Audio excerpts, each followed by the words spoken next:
Long before Costco existed, there was a store in Southern California that would not let anyone through the door without a membership card. It was not built by a corporation. It was built by 800 postal workers who could not afford a middleman. For 50 years, families across Los Angeles and San Diego waited for one thing in the mail: the Fedco reporter, a thin catalog that felt like a promise. Every Wednesday, the doors stayed shut, and every other day of the week, the aisles filled with government clerks, teachers, and mechanics who trusted this place with their paychecks. By 1999, every one of those 13 stores was gone, replaced almost overnight by a red bullseye sign. How does a store built by its own customers disappear so completely that the company that replaced it never even had to change the parking lot? This is the story of the chain that got the idea right and still lost. The year was 1948, and Los Angeles was full of men who had just come home from a war only to walk into a paycheck that never stretched far enough.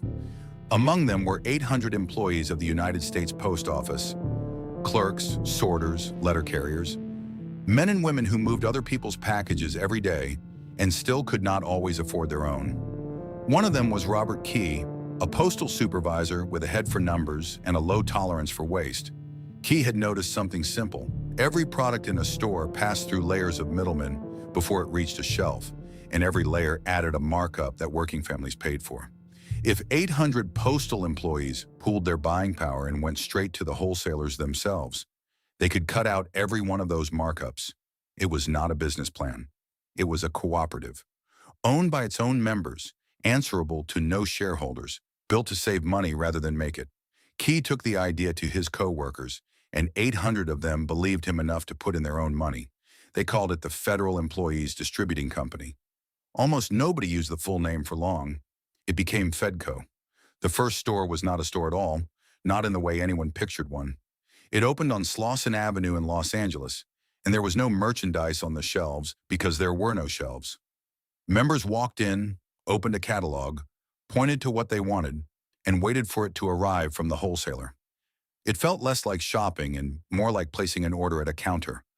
A postal worker's instinct dressed up as retail, but demand did not wait patiently. Members kept coming back, kept asking for things faster, and the board did what any small operation does when it outgrows its walls. They took over the storefront next door. Then the one after that. Slowly, actual merchandise began appearing on actual shelves, and the catalog-only model gave way to something closer to a real department store. General goods, groceries, and eventually auto services, all under one cooperative roof. Key's next idea was the one that would define Fedco for the rest of its life.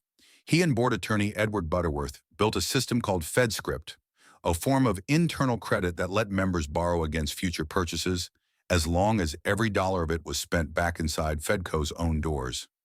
It kept money circulating inside the cooperative instead of leaking out to banks or competitors. It also did something harder to measure. It made members feel like they belonged to something, not just that they shopped somewhere. Walking into that first location on Slauson Avenue in 1948 did not feel like walking into a department store chain. It felt like walking into a union hall that happened to sell merchandise. The clerks knew you were a federal employee because you had to be one to get past the door. The prices were lower because there was no profit motive standing between the wholesaler and your wallet. And every member in that room understood, in a way that is easy to forget today, that they were not customers, they were owners. What began as 800 people trying to save money on furniture and appliances was about to become one of the most trusted names in the Southern California retail. And it would take less than 2 decades to get there. By the late 1960s, Fedco was no longer an experiment. It was an institution, and it had grown into 13 stores scattered across Los Angeles, San Diego, Orange County, and the Inland Empire, from Cerritos to Pasadena to National City. For a Southern California family with a federal paycheck, Fedco was not one option among many. It was simply where you went. The ritual began before you even left the house. Every month, the Fedco reporter arrived in the mailbox, a slim catalog printed on cheap paper, but treated like something closer to a letter from a trusted friend. Inside were sale prices, seasonal specials with names like Buyer's Goof Days, and short columns about California history that had nothing to do with selling anything at all. Parents read it at the kitchen table. Kids flipped straight to the toy pages. For thousands of families, that catalog was the closest thing to a Christmas wish book that a membership store had ever produced, except it came all year round. Then there was the schedule itself, which every regular member knew by heart without ever being told twice. Fedco was closed every Wednesday. No explanation needed, no sign required. It was simply understood, the way you understood which day the trash truck came. That single closed day became part of the rhythm of Southern California life. You did your Fedco run on a Tuesday or a Thursday, never a Wednesday, because everybody knew better. Walking through the doors required something no ordinary department store asked of you: proof that you belonged. A membership card checked at the entrance turned every visit into something slightly exclusive, not for the wealthy, but for the initiated. Inside, the layout sprawled in a way that felt closer to a warehouse than a boutique. Clothing hung on circular racks that spun with a metallic creak. The grocery section carried its own particular smell. Part produce, part packaged goods, that longtime shoppers still describe decades later as unmistakably Fedco and nothing else. Toys, hardware, jewelry, appliances, garden tools, even auto service at some locations. It was one stop for a family that did not have time or money to make five. For a child growing up in Pasadena or La Cienega in the 1970s, a trip to Fedco often meant one specific thing: a new Nintendo cartridge, a bicycle, a birthday gift picked out under fluorescent lights while a parent pushed a cart down the next aisle. Grown men who are in their 60s now still remember the exact feeling of walking those aisles as a 10-year-old, the particular thrill of a store that seemed to carry everything a kid could want. All under one roof, their own parents were allowed to enter, only because they carried a government paycheck and a laminated card. Chapter 3, The Golden Era, Part 2 of 2, word count, 470. What made Fedco different from Sears or JCPenney was not the merchandise. It was the sense of ownership. Every member knew, on some level, that the lower prices existed because there was no distant shareholder skimming a margin off the top. The store belonged to the people shopping in it, and that fact traveled quietly through every transaction, every FedScript purchase, every catalog delivered to the door. It was not loyalty in the way a company earns loyalty through advertising. It was loyalty built the way a credit union earns it, through the plain fact of belonging. That sense of belonging passed down through families the way a family recipe does. A father who joined as a young postal clerk in the 1950s brought his own children through the same doors in the 1970s. And by the 1980s, those children were bringing children of their own, even as Fedco quietly opened membership beyond federal employees to reach a wider Southern California public. Grandparents, parents, and kids might all be shopping the same aisle on a Saturday afternoon, 3 generations under one roof, none of them thinking of it as anything unusual. It was simply what Southern California families did. For the employees behind the counters, Fedco carried a different kind of pride. Working the floor meant working for something that was not, technically, trying to extract profit from the people walking through the door. Longtime staff describe an atmosphere closer to a community institution than a retail job. Regulars who knew the clerks by name, clerks who knew which families were saving up on FedScript for a refrigerator or a set of school clothes. By the early 1990s, Fedco had reached roughly 4 million members, an extraordinary number for a chain that had never once expanded beyond Southern California. It had no stores in Northern California, no presence outside the state at all, only a tightly wound, deeply loyal regional network that treated its footprint not as a limitation, but as intimacy. Everyone within an hour's drive of a Fedco knew exactly what it was, exactly what day it was closed, exactly what the grocery aisle smelled like. But that same intimacy, the thing that made Fedco feel like family, was quietly becoming a liability. Somewhere outside the reach of the Fedco reporter, other companies were building something bigger, faster, and far less sentimental. And they were coming for exactly the kind of customer Fedco assumed would never leave. Growth at Fedco never looked like the kind of expansion other chains chased. There was no push to plant a flag in Texas or Arizona, no dream of a coast-to-coast footprint. The board's ambitions stayed close to home, and for a long time, that restraint looked like wisdom rather than weakness. The decision to grow beyond that first storefront on Slauson Avenue came almost by necessity. Members kept showing up faster than the original location could serve them, and the board understood a simple truth. A cooperative only works if enough people can actually reach it. Through the late 1950s and into the 1960s, new locations opened one at a time, each following the same basic formula: Pasadena in 1965, Cerrito in 1970, Costa Mesa in 1972, National City in 1984.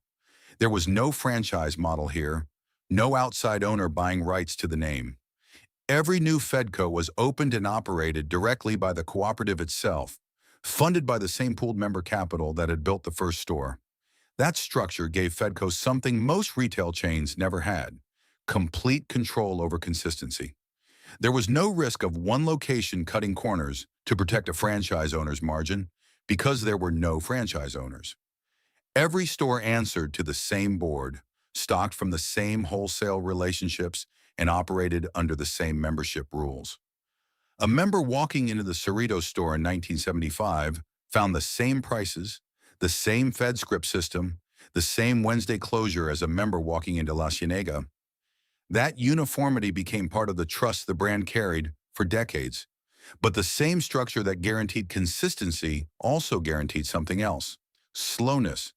Every new location required the cooperative to fund it from its own resources, member by member, dollar by dollar. There was no outside investor to write a check for rapid expansion. No debt-fueled land grabbed the way discount chains elsewhere in the country were beginning to attempt. By the time Fedco reached its full network of 13 stores in the early 1980s, the entire footprint was still contained within a 200-mile radius. Los Angeles, San Diego, Orange County, the Inland Empire. Every location sat within driving distance of the others. It was, by design, a regional institution and nothing more. Geographically, the stores followed the freeways that were reshaping Southern California itself. Cerritos sat along the 91 and the 605, feeding a booming suburb of young families. Costa Mesa served Orange County's rapid post-war growth. National City anchored San Diego's working-class neighborhoods near the border. Each location was chosen not for prestige, but for proximity to the exact kind of customer Fedco had always served: government employees, union households, and working families who needed value more than they needed atmosphere. For employees, this expansion meant something different than it did at a national chain. There was no ladder leading to a regional manager job in another state, no relocation packages, no corporate career track stretching across the country. Working for Fedco meant working for a fixed, known universe. A job at the Pasadena store was a Pasadena job for as long as you wanted it to be. That stability appealed to a certain kind of employee, even as it limited the kind of ambition the company could attract or reward. By the time the network reached its full size, Fedco had achieved something rare: total market saturation within a market it had deliberately kept small. Nearly every federal employee, and eventually nearly every interested Southern California household, was within reach of a store and eligible for a card. There was no more room to grow the old way, and the board did not seem eager to look for room elsewhere. That contentment would prove to be the seed of everything that came next. While Fedco perfected its 13 stores within a 200-mile radius, a different kind of retailer was studying the exact same membership model Fedco had pioneered, and preparing to build it at a scale Fedco's cooperative structure could never match. The chain that taught America the value of a membership card was about to watch someone else take that lesson national. By the early 1980s, Fedco had reached the closest thing to a ceiling a regional cooperative could reach: 13 stores, roughly 4 million members, and a name that needed no explanation anywhere between San Diego and the San Gabriel Valley. This was the peak, not the peak of a national empire, but the peak of something more specific and, in its own way, more powerful: total, unquestioned belonging within one corner of the country. The clearest proof of that saturation was not a headline or a stock price.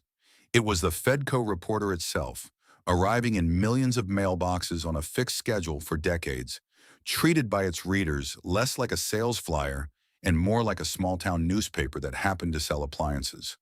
Buried between the seasonal specials and the buyer's goof days promotions sat short columns on California history, stamped with their own California historical logo, stories about the state's past that had nothing to do with moving merchandise. No other department store catalog in the country did anything like it. It was advertising that did not read like advertising, and it built a kind of trust that no glossy holiday catalog from a national chain ever quite matched. That trust showed up most clearly in November and December, when the reporter's holiday editions became something families circled and saved.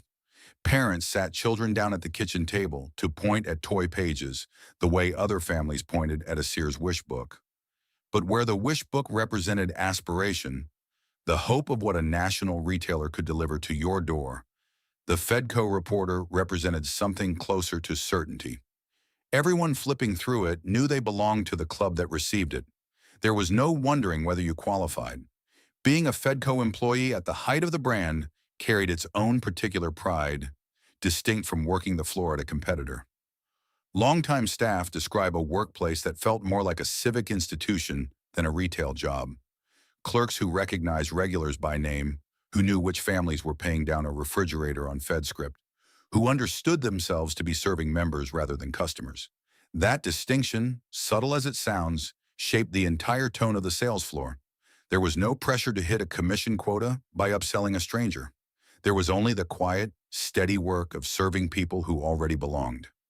Generationally, Fedco had become something close to inherited property. A postal clerk who joined as a young man in the 1950s might, by the 1980s, be bringing his own grown children through the same doors, children who were now bringing grandchildren of their own. 3 generations of one family could pass through the same Pasadena or La Cienega location on a single Saturday, none of them thinking of it as remarkable. It was simply how Southern California families shopped, the way another family might simply always fill up gas at the same corner station. The membership card itself became a kind of civic footprint of its own, tightly bound to Southern California's federal workforce, postal carriers, base employees, government clerks, the very backbone of the region's working and middle class. Even as the cooperative gradually opened enrollment beyond federal employees, even selling memberships at local swap meets by the 1990s, that founding identity never fully faded. Being a Fedco member still carried an echo of belonging to the group that built the place, whether or not you had ever worked for the government at all. What Fedco never had, and at its peak did not seem to need, was a national commercial spotlight. There was no famous jingle known outside its own footprint, no sitcom episode set in its aisles, no ad campaign that reached television sets in Ohio or Georgia. Its cultural imprint lived entirely inside the region it served, deep rather than wide, personal rather than mass market. For 4 million Southern California households, that was enough. It was, for a moment, more than enough. But depth without width has a cost that reveals itself slowly. While Fedco's 13 stores held total loyalty within a 200-mile radius, the membership model it had pioneered 30 years earlier was quietly being rebuilt. Bigger and leaner, by a company most Fedco members had never heard of yet. The idea of Fedco Gave America was about to outgrow the company that invented it. Nobody shopping at Fedco in 1985 believed anything was wrong. The parking lot still filled on Tuesdays and Thursdays. The reporter still arrived on schedule. FedScript accounts still carried families through refrigerator payments and back-to-school shopping the same way they always had. But 200 miles away from any Fedco cash register, in a set of boardrooms, Fedco's leadership was not watching closely enough. A different kind of retail company was solving the exact problem Fedco had solved back in 1948, and solving it at a scale no cooperative built on member capital could ever match. The membership warehouse model, the one Fedco had quietly pioneered decades earlier with its card-at-the-door policy, was being rebuilt from scratch by entrepreneurs studying exactly what Fedco had already proven: that customers would trade a little exclusivity for real savings, and that they would stay loyal to a place that felt like it belonged to them. What those newer companies had that Fedco did not was investor capital, and with it, the ability to open dozens of stores across state lines in the time it took Fedco's cooperative board to fund a single new location from member reserves. This was the primary crack, and it was not a crack anyone inside Fedco could point to on a single afternoon. It was structural. A cooperative funded by its own members' capital simply could not expand at the pace a debt-financed, investor-backed competitor could. Every new Fedco store required years of accumulated surplus. A competitor's new store required a loan application and a real estate deal. By the time Fedco's board recognized the mismatch, the newer warehouse chains were already opening stores in cities Fedco had never even considered. And California's own retail landscape was filling in around Fedco rather than through it. A secondary factor compounded the problem quietly. Fedco's core membership base was, by definition, tied to a specific origin. Federal employees and the working families around them were a stable but not a growing customer pool. Even as the cooperative opened its doors to the wider public and began selling memberships at local swap meets by the early 1990s, the brand's identity remained rooted in something narrower than the broad come-one, come-all appeal that newer discount and warehouse chains were building. Fedco had never needed a marketing department to chase new customers. It had simply had enough loyal ones. That comfort, for 30 years an asset, was becoming a limitation nobody inside the company had a plan to address. There is a particular kind of longtime member who noticed the shift before almost anyone official did. The woman who had shopped the Pasadena store since 1968, who still remembered the exact creak of the circular clothing racks, and who began, sometime in the late 1980s, driving past a new competitor's parking lot on her way to Fedco and seeing it fuller than her own. She never stopped being a member. She simply started noticing that fewer of her neighbors were. Inside Fedco's own leadership, the response to this shift was measured, careful, and in hindsight, too slow. The cooperative board had built its identity on financial caution, the same caution that had kept Fedco debt-free and stable for 4 decades. That caution now worked against the company. Aggressive borrowing to fund rapid expansion, the exact strategy competitors were using to eat into Fedco's territory, ran directly against everything the board believed a member-owned cooperative should do. There was no fraud here, no scandal, no single bad decision to point to. There was only a company doing exactly what it had always done, while the market around it stopped rewarding that approach. How long could a company built on patience actually survive against competitors built on speed? The Fedco reporter kept arriving in mailboxes every month through the late 1980s, still carrying its seasonal specials and its quiet columns on California history, and to the 4 million households receiving it, nothing about their monthly ritual had changed. The stores were still open Tuesday through Sunday, minus Wednesday, just as they always had been. The membership cards still opened the same doors. But somewhere in the widening gap between a cooperative that grew one careful store at a time and a new generation of chains that grew by the dozen, Fedco's ceiling had quietly become its cage. The company that had once been ahead of an idea was now, without quite realizing it, behind one, and the distance was only going to grow. By the early 1990s, the gap Fedco's leadership had watched open through the previous decade was no longer a distant concern. It was the daily operating reality of the company, and the decisions made inside Fedco's Santa Fe Springs headquarters during these years would prove, in hindsight, to be the ones that sealed what happened in 1999. The fatal decision was not a single dramatic vote. It was a pattern of hesitation, repeated year after year, at every point where the board faced a choice between the cooperative's founding caution and the aggressive investment its competitors were making without a second thought. Warehouse chains funded by outside capital were opening new locations, building distribution infrastructure, and investing in the kind of large-scale logistics systems that lowered costs at a pace Fedco's member-funded model simply could not match. Fedco's board, bound by the same financial discipline that had kept the cooperative solvent and debt-free for 4 decades, kept choosing stability over expansion. Each individual choice was defensible. The cumulative effect, over 10 years, was a company standing still while the ground moved beneath it. Those closest to the decision-making understood the tension even as they lived inside it.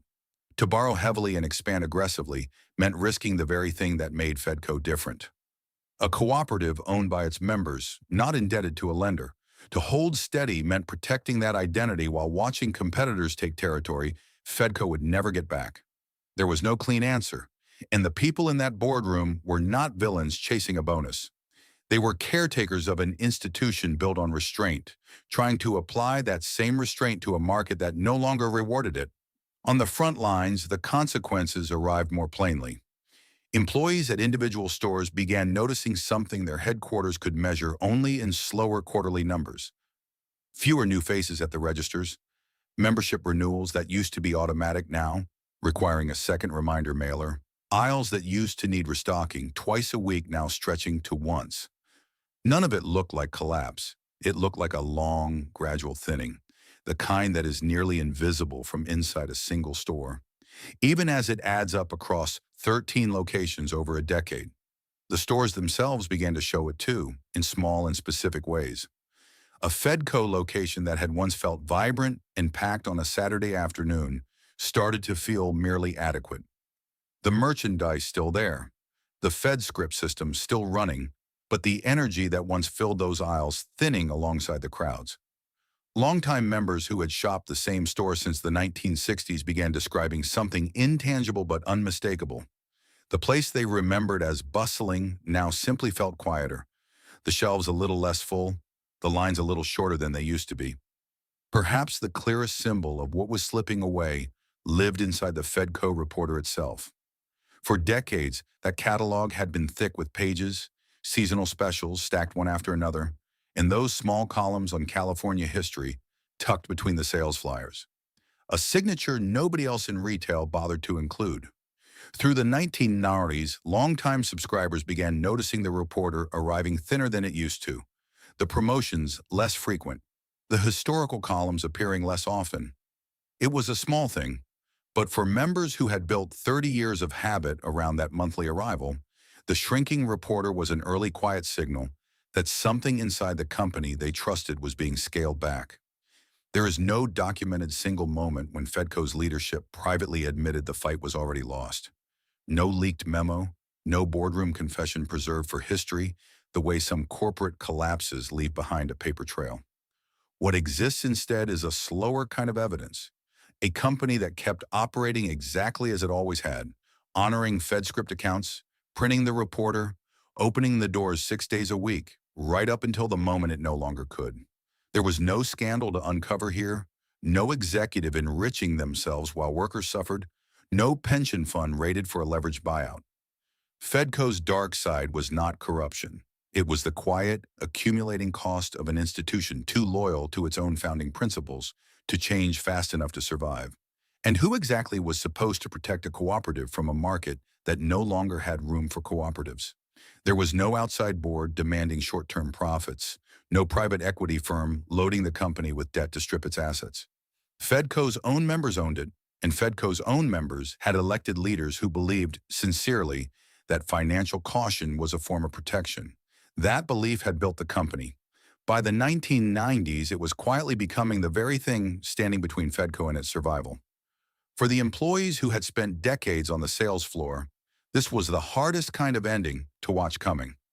There was no single villain to blame, no headline decision to point to and say this is where it went wrong. There was only a company doing what it had always done, run by people who had always meant well, in a market that had simply stopped forgiving that kind of patience. The 13 stores stayed open. The membership cards stayed valid. The Wednesday closures continued exactly as they had for 50 years. And underneath all of that steady, familiar routine, the numbers kept moving in a direction the cooperative's careful, member-first culture had never been built to reverse. The first public sign came in 1999, and for members who had trusted the Fedco reporter's arrival every month for decades, there was no gentle lead-up. The cooperative filed for bankruptcy, and the news moved through Southern California's federal employee community the way bad news moves through any tight-knit group. Fast, disbelieving, and personal. This was not a distant company on a stock ticker. This was the store where 4 million people had their FedScript accounts, their membership cards, their family history stacked up over 50 years. The unraveling, once it began, moved with a speed that shocked people who had watched the company operate at the same unhurried pace for half a century. What had taken Fedco decades to build, 13 stores, 4 million members, a name synonymous with trust across an entire region, came apart in a matter of months. There was no slow wind down, no gradual store-by-store closure spread across years, the way some struggling chains manage their decline. Once the bankruptcy filing became public, liquidation followed almost immediately, and every location the cooperative had ever opened was suddenly, simultaneously on the clock. For employees, the day the closure reached their own store arrived the same way it arrived for most retail workers watching a company die. A meeting called with little warning, a manager reading from a prepared statement, and a room full of people who had, in some cases, spent 20 or 30 years behind the same registers, realizing their jobs would not exist by the end of the season. Many of them were not simply losing a paycheck. They were losing the last physical thread connecting them to a founding generation of postal workers who had built something meant to outlast any of them. For members, the final weeks played out in the same aisles that had once felt like a second home. The liquidation sales stripped the stores of the very things that had made them feel like Fedco. The circular clothing racks picked bare, shelves that used to be restocked twice a week now sitting half empty and never refilled, the particular smell of the grocery section fading as inventory thinned to nothing. Longtime shoppers describe walking through the La Cienega location in its final days and barely recognizing it, the same building, the same floor plan, but stripped of the abundance that had defined it for half a century. Signs advertising discounts of 50 and 60% hung over shelves that customers had once trusted to be simply, honestly, fairly priced without a sale at all. Local newspapers covered the closures with the particular attention reserved for institutions that mattered to a community rather than to a national audience. There was no wall-to-wall national coverage the way a chain like Kmart or Montgomery Ward would later receive. But within Southern California itself, in the Los Angeles Times and the San Diego Union Tribune, the closures were treated as a genuine local loss. Reporters interviewing members who had shopped there since the 1950s, employees who had spent entire careers on one sales floor, community voices mourning something that felt less like a business failure and more like the closing of a shared institution. The final days at the La Cienega store, the flagship location that had anchored Fedco's identity in Los Angeles for decades, drew a particular kind of crowd, not bargain hunters looking for liquidation deals, but longtime members who came simply to walk the aisles one more time. Some brought their children, the way their own parents had once brought them, wanting to show a place that would not exist by the time those children were old enough to remember it clearly on their own. There was no grand ceremony, no final day marked by fanfare. The doors simply closed, the way they had closed every Wednesday for 50 years, except this time they did not open again on Thursday. Across the 13 locations, the pattern repeated with only minor variation. In Cerritos, in Pasadena, in Costa Mesa, in National City and Ontario, the same liquidation sales stripped the same kind of stores of the same kind of merchandise, and the same kind of longtime members walked through for a final visit. What replaced most of these buildings arrived with striking speed and a certain grim symmetry. The Dayton-Hudson Corporation, parent company of Target, purchased Fedco's real estate and assets for $120 million, and within a relatively short window, red and white Target signage began appearing over the same parking lots where FedScript accounts had once been open. The Cerritos store became a Target. The Pasadena store became a Target. The Costa Mesa store became a Target. One location in National City was taken over by Walmart instead. One in Ontario was converted into a police department facility, a use so far removed from its retail origins that longtime residents driving past it today have no reason to know if Fedco ever stood there at all. There was no health crisis, no food safety scandal, no dramatic villain unmasked in the final weeks the way some retail collapses produce.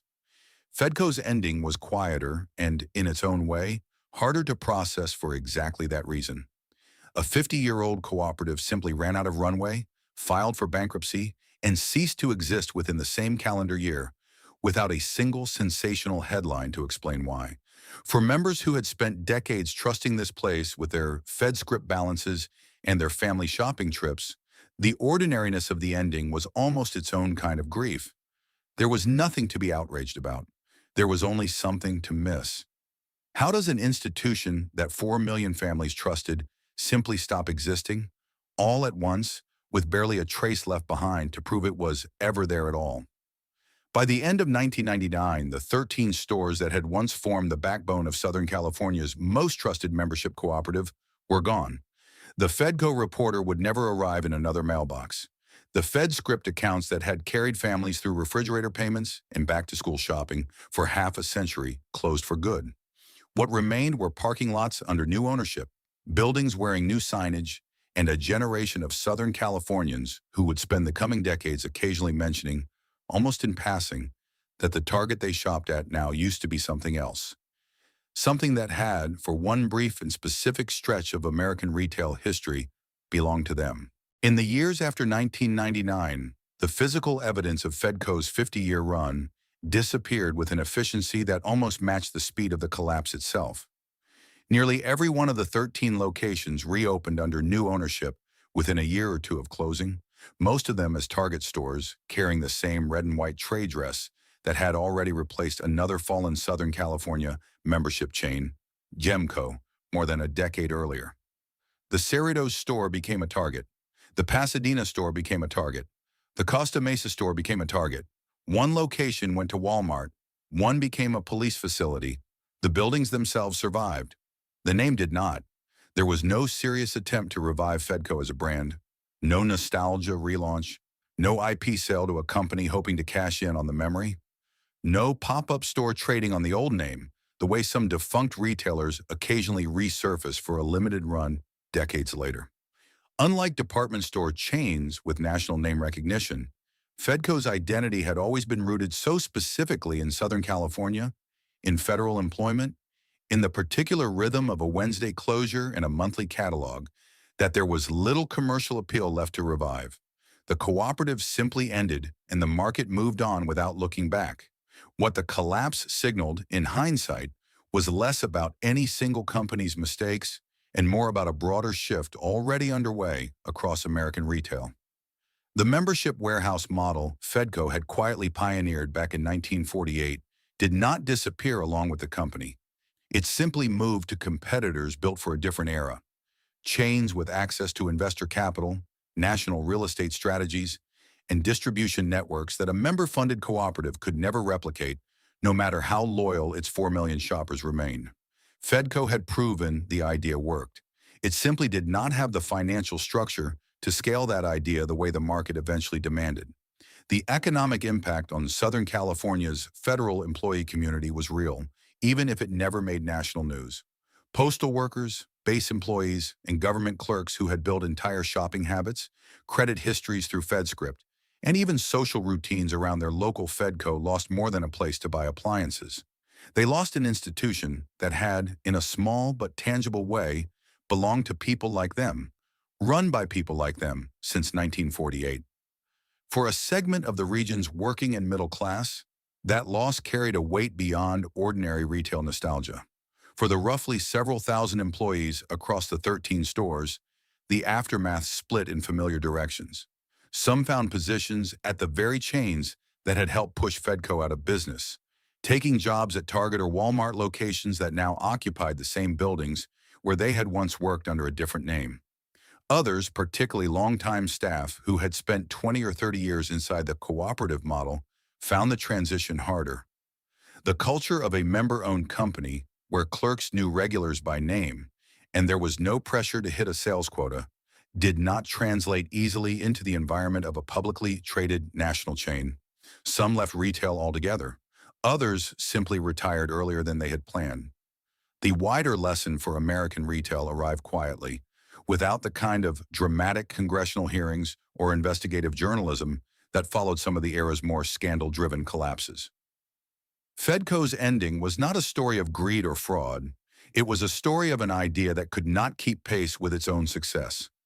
A cooperative that pioneered the membership model and then watched, almost helplessly, as better-funded competitors perfected it and took it national.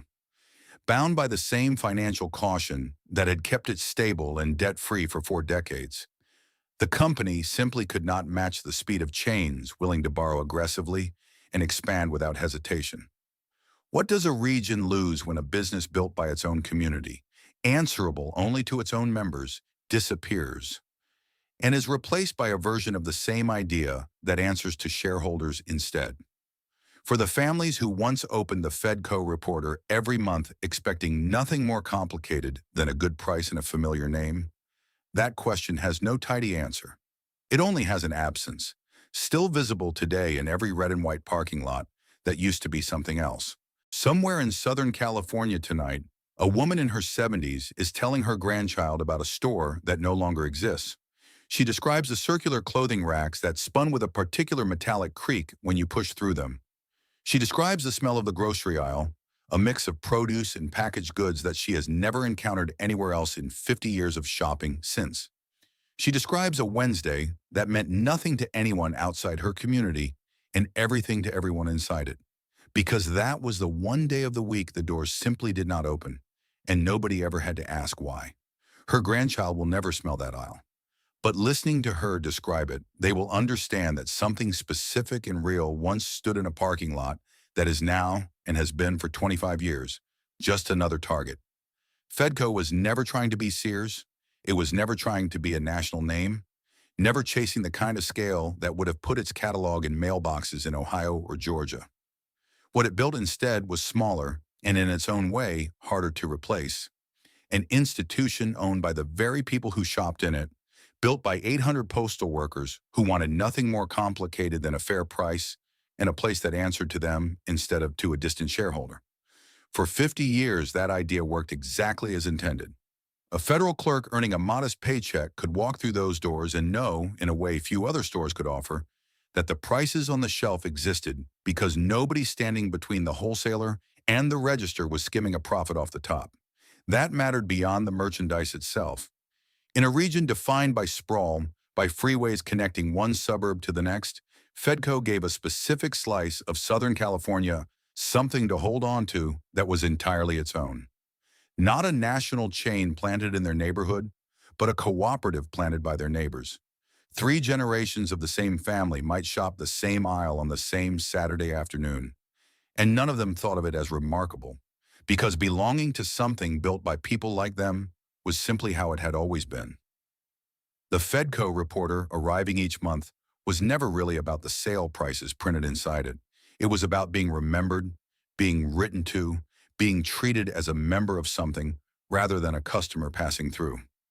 What Fedco offered, more than appliances or clothing or toys, was proof that working people could build something for themselves and keep it running for half a century without ever needing a corporation to do it for them.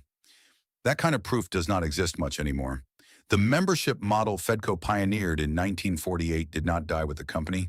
It simply moved elsewhere, rebuilt by chains with deeper pockets and less patience, chains that borrowed and expanded and scaled in ways a member-owned cooperative never could. The idea survived. The people who owned it did not get to keep it. There is no blame to assign here, and no use pretending there is. Nobody stole from Fedco's members. No executive walked away enriched while workers lost their pensions. The cooperative simply ran out of time, caught between its own founding caution and a market that had stopped rewarding caution altogether.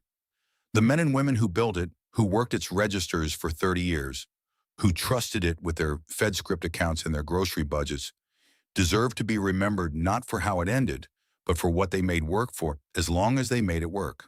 The buildings are still there. Most of them wear a different name now, painted a different color, selling the same general idea of convenience to a generation that has no reason to know what stood there before. But somewhere close by, there is almost always someone old enough to remember, someone who can still describe the exact creak of a clothing rack, the exact smell of a Tuesday afternoon, the exact feeling of walking through a door that required a card most stores in America never asked for. As long as that memory gets told to one more grandchild in one more kitchen, the thing Fedco actually built, not the stores, but the sense of belonging to something that was truly, simply theirs, has not entirely disappeared. It has just moved, the way memory always does, from a parking lot into a story worth telling one more time.